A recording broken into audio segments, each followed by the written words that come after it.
From the heart of the jungle comes a savage cry of victory. This is Tarzan, Lord of the Jungle. Yes, it's Tarzan, brought to you by CBS Radio, where America listens most. But before we begin tonight's story, remember that danger can lurk in your home. Keep danger away by keeping medicines and sharp implements away from the reach of children, and by keeping rugs anchored so grown-ups won't slip.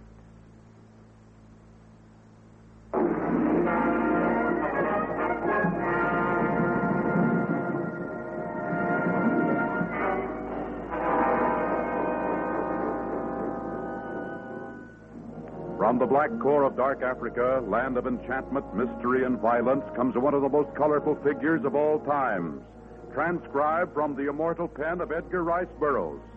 Tarzan, the bronzed white son of the jungle. And now, in the very words of Mr. Burroughs, the story of Two in the Bush.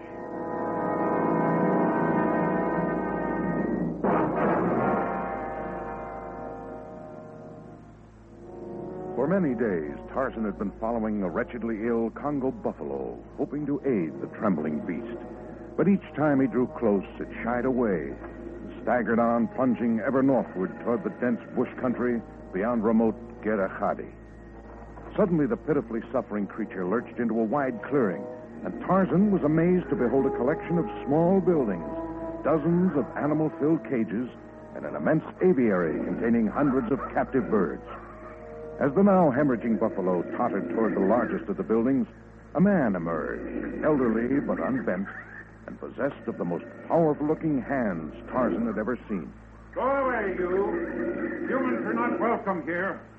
I may prove even less welcome before I leave, for the sight of caged animals and birds has aroused my curiosity and my anger. Oh, keep quiet. Can't you see this animal needs all my attention? Here, help me hold him down while I give him a shot from this syringe. You had the syringe in your hand when you came out of the building. Of course I did. I've been expecting this fellow for days. Now then. Oh, cut it out, you ornery critter. That little needle didn't hurt you. Now, get into this cage here. Go on. What disease does the creature suffer from? Anthrax, almost always fatal. Lucky I had the serum handy and that patient arrived before the final convulsive deliriums began. How did you happen to expect his arrival? Congo buffaloes seldom wander this far north. His mate arrived a week ago when she first contracted anthrax, and I was positive he'd follow, even if he didn't catch the disease. Congo buffaloes are always very loyal to their mates. Too bad humans ain't more like animals. I share your feelings on that score. I cannot imagine an animal confining people within cages. You obviously saved the life of that buffalo, and yet I'm at a loss to know why, if you intend to hold him captive. Sometimes it's necessary to put bars on a hospital window to restrain the patient until he's cured. That doesn't make a penitentiary out of the hospital. I haven't any more time to waste, Jungle Man, but you can continue your cross-examination while I make a round of my other patients, if you like. All of the animals and birds here are your patients, Doctor? I'm not a doctor. My name's Neil Mortensen. You may call me by my first or my last name, but do not call me a doctor. Very well, Mr. Mortensen. Oh, more birds in here. This is an isolation ward for members of the parrot family who have been stricken with psittacosis. Parrot fever. Well, there's a law saying that birds infected with psittacosis must be destroyed. I'm quite aware of that, but I refuse to destroy any of my birds or beasts. I came to this remote sanctuary in the mountains to escape man-made laws, and I shall never permit those laws to follow me here.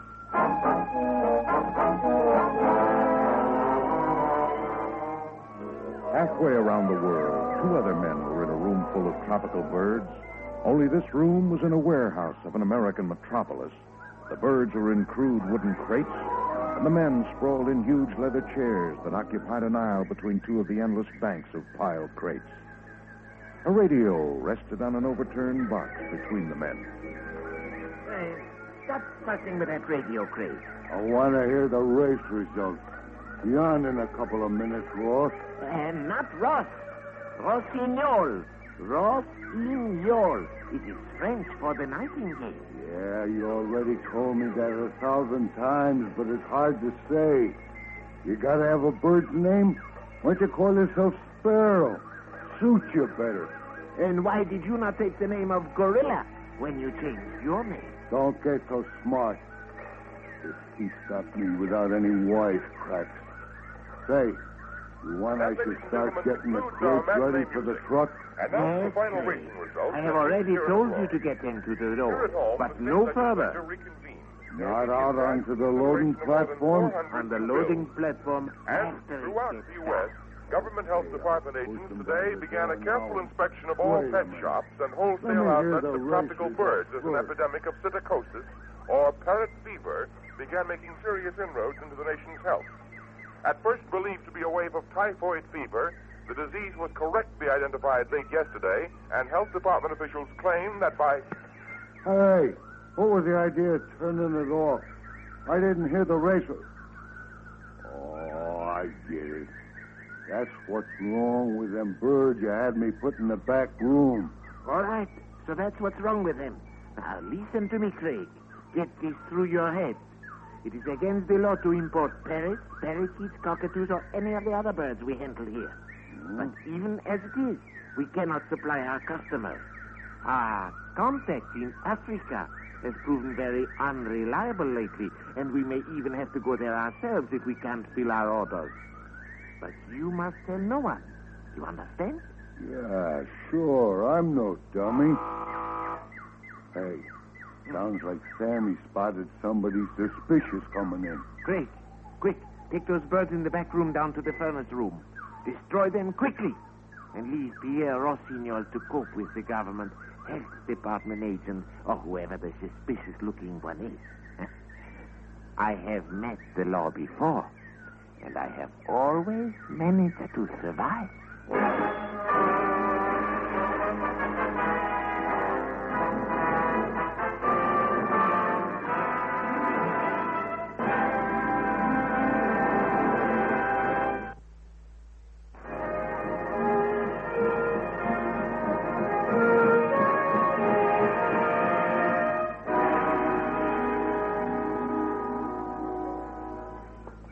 Where does that door lead, Mr. Rossignol?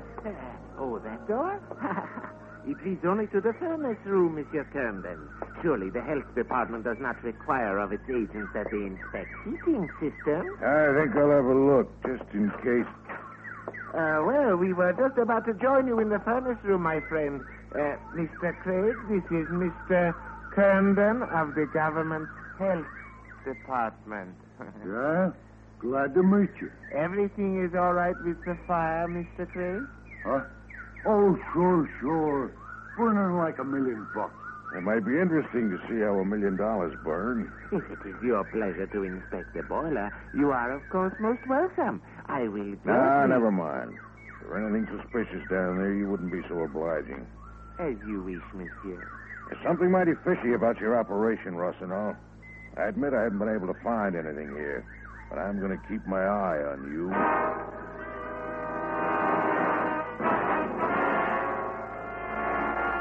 The cremation of the obviously infected birds had crystallized Rossignol's determination to go in quest of a tremendous supply of new ones himself. And he'd already decided upon the coast of French West Africa as the jumping-off place for his hunting expedition. By midnight, he had made arrangements to charter a private vessel, one with a hold large enough to accommodate thousands of birds. On the other side of the globe, it was mid-morning. Tarzan had just completed accompanying Niels Mortensen on his customary morning round of patients. The buffaloes look fully recovered to me. They won't be back to normal for weeks, but I'll know it when the time comes. You saw that buff-colored bird in the cage with him? The buffalo bird? Yes, I noticed him over in the corner searching the ground for a stray insect. And yet it prefers to feed on ticks, which it finds on the backs of buffaloes. Yes, I've often seen them doing that. Much as the crocodile bird picks parasites from between the teeth of crocodiles. Exactly, and they seem to have an uncanny ability to avoid contaminated animals. When the buffalo bird returns to its mission in life, I'll set the buffaloes free. You see, my small feathered friend is Well, really not a patient here. He's a sort of laboratory assistant. You haven't shown me your laboratory yet. I was just about to. That's why I was heading this way. Here we are. Oh, this is an amazing place, Mr. Mortensen. A fully equipped laboratory hidden in a jungle mountain. A good many doctors would be proud of such a workshop.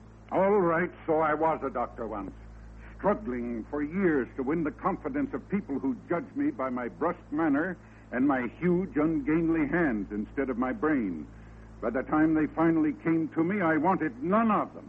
You've decided to devote your skill to animals. In preference to people, yes.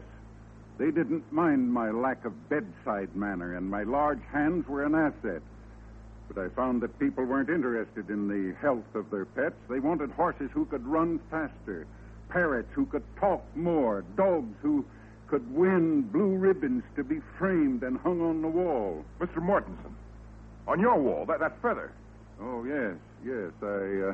I found it when I first came to the mountains, high up near the summit. But that must be 6 feet long. It's almost impossible to imagine the size of the bird it came from. Yes, I thought it was interesting. That's why I brought it back. It recalled the oft-told stories about the giant rock. Rock? Never seen a bird of that name in the jungle. Nor has anyone else ever seen one anywhere. But men have woven legends about them for centuries. Marco Polo spoke of a rock. The Arabian Nights made mention of them, and one was supposed to have swooped down and carried off Sinbad the sailor in its huge talons. It seems incredible that a bird could pick up a man, but that feather... The legends claimed that rocks often made off with elephants to feed their young. Surprising that as a man of science you didn't try to track down this amazing bird once you'd found its feather. Well, if I found one, people might learn of it. Ambitious men would vie to be the first to take a rock back to civilization. And greedy hordes would trample down what I've built up here. No, thank you, Tarzan. Your hatred of mankind is not natural, Mr. Mortensen, but it is understandable. If your sanctuary is threatened with invasion while I'm here, you shall have my unqualified help.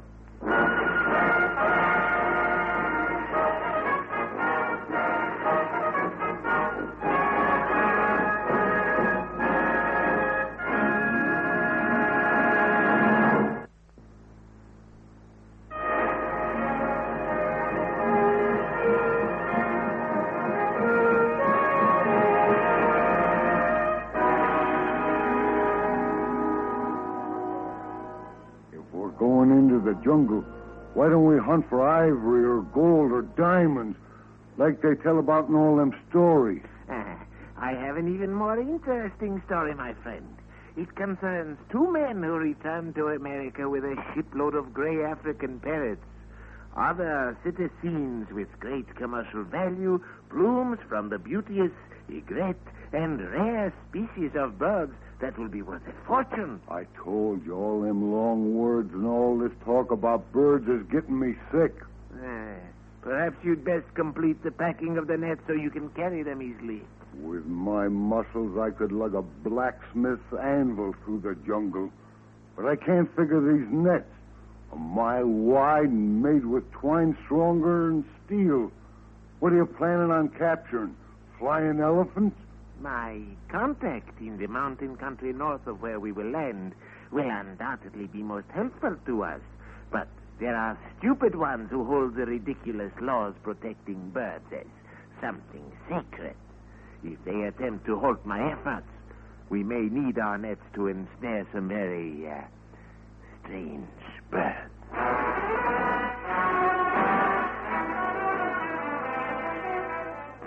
As the weeks passed, Tarzan remained with the enigmatic Niels Mortensen, and the suspicions with which the jungle lord had viewed his host were rapidly dispelled as he watched the man's powerful hands subdue a feverish panther one moment and delicately pluck a thorn from the sensitive mouth of a tiny flying squirrel the next.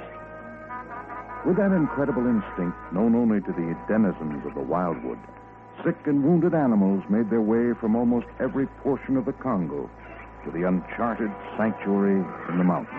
But there's still one thing I don't understand, Mr. Mortensen. You free the animals when they recover, but you never open the cages of the birds. No, not as long as lovebirds and cockatoos and the like are fashionable in civilization.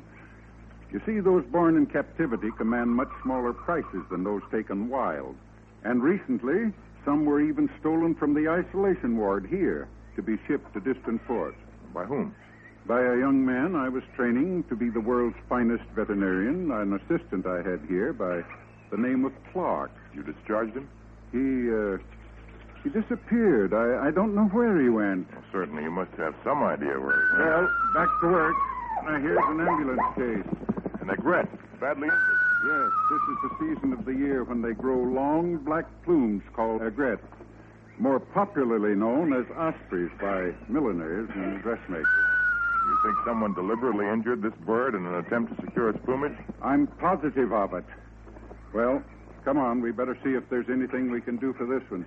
Mortensen, he couldn't have flown far in this condition. The fiends who wounded him must be comparatively near. Perhaps we could find them. I'm staying right here to look after my sick children, Tarzan. To find anyone in this dense bush country is like looking for a needle in a haystack. Tarzan, I may need your help. Where are you going? In search of a needle.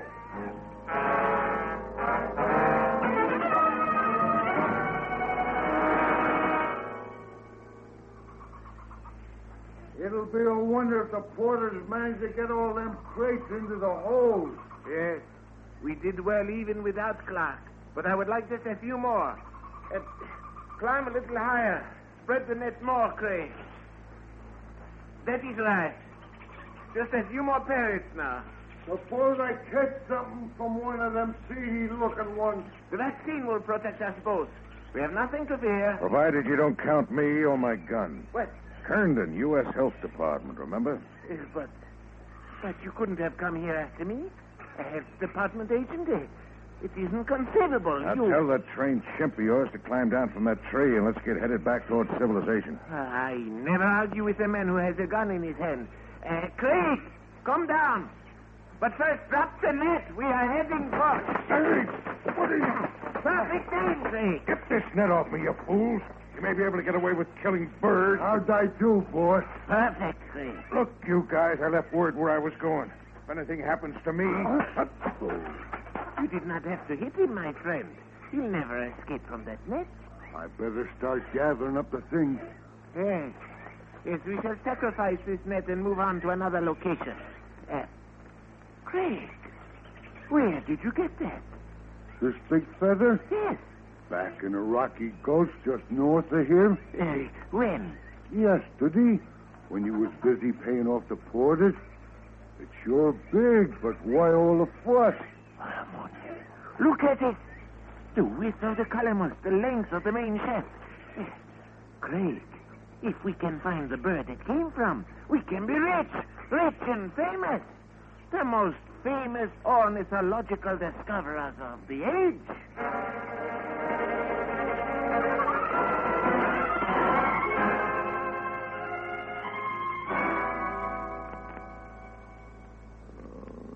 Take another drink of water, Mr. Kernan. Try to recall what they said before they left you here. Something about a feather they had. The height of the tree over there. No, must have been part of my delirium. I, too, have seen such a feather. If only I could be sure that it lured them in the right direction. But when they left here, north. Said they were going north. Toward the summit where Mortensen found his feather. Mr. Kernan, I'm taking you someplace where you can receive treatment. Then I shall go after Craig and Rossignol. No, Tarzan. I traveled thousands of miles on a mere hunch. I won't be cheated out of going after him now. Not if I have to crawl to the top of this mountain.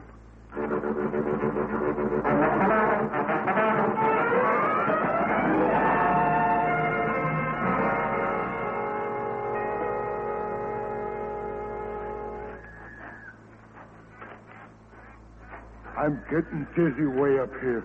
Why don't we climb down from these rocks? We got one of them, ain't we? Keep climbing, Craig. This one may not live. It is only a baby who fell from the nest. Some baby. It must weigh over 100 pounds. Put it down here, Craig. It is injured.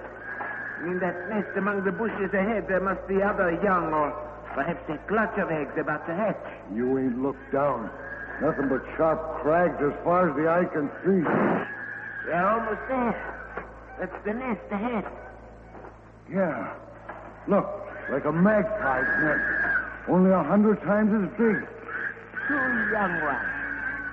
Beautiful specimens. Craig, could you carry one under each arm? Perhaps I could help you. Rossignol! Look, big one. The size of airplanes coming at us. The parents! I could have sworn they were miles away.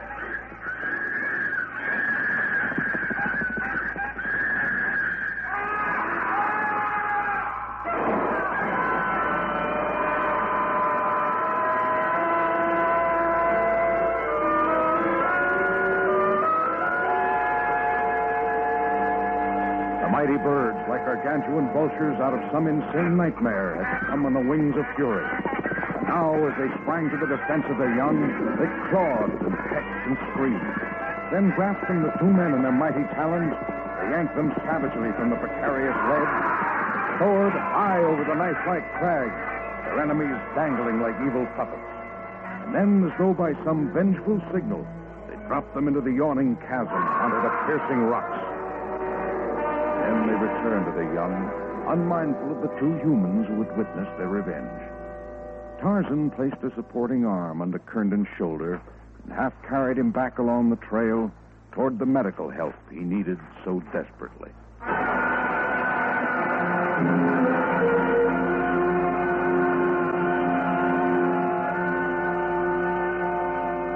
Well, Dr. Mortensen, I think your patient is going to recover. I hope so. A man like Herndon restores one's faith in people. Your assistant, the one who was the last blow to your faith in man, he must have encountered the same fate as Craig and Rossignol. There was a skeleton at the base of the cliff. Yes, I found it first. That's where I got the feather. He also hoped for more profit and fame. Rossignol might have achieved it, for I couldn't have deserted Herndon to follow him, and had he left after securing the first young bird, perhaps he might have avoided its parents in the dense jungle. It was his decision to get the 2 in the nest that cost Craig and him their lives. The old saying, Tarzan, a bird in the hand.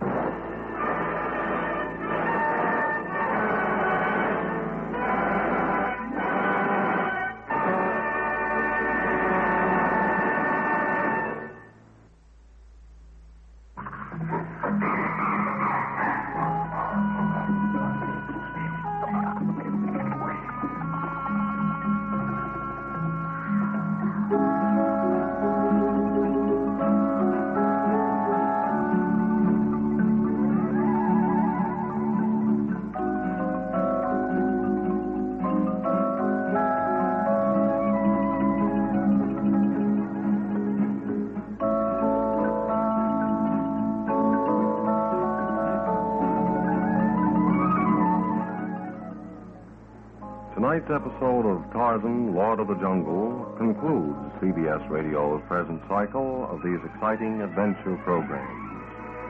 Now stay tuned for the news, which follows immediately over most of these same CBS radio stations. Your announcer, Bob Mullen.